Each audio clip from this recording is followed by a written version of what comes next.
En la cuadra 1 del Jirón Carabaya, frente a la estación de Desamparados, hoy Casa de la Literatura, en el tercer piso había un hotel llamado Comercio. En él, en el año de 1930, se llevó a cabo un sanguinario crimen que arremeció Lima.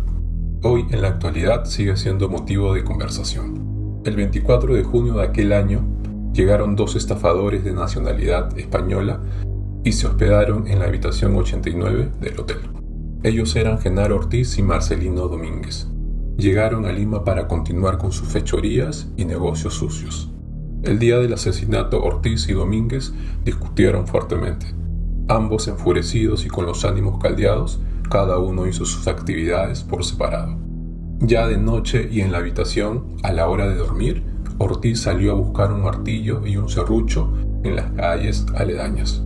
Al regresar, asesinó a Domínguez, descuartizando y seccionando su cuerpo, colocando sus partes en 2 maletas.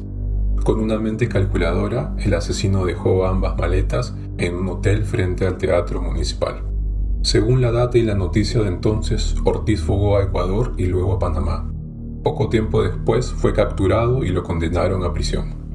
Posteriormente, mediante una gracia presidencial, lo liberaron antes de cumplir su sentencia. Al parecer, Ortiz cambió su nombre y continuó su vida en el Perú. El daño ya estaba hecho y la ciudad entera paralizada por el macabro crimen.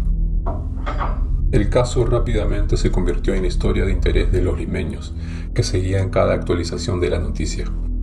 Luego del asesinato, la administración del hotel decidió no utilizar la habitación 89 por los hechos sucedidos. La voz popular y los rumores decían que el lugar estaba cargado con un aura tenebrosa y fantasmal. Tiempo después, el hotel decayó en clientela y cerraron sus puertas en 1950.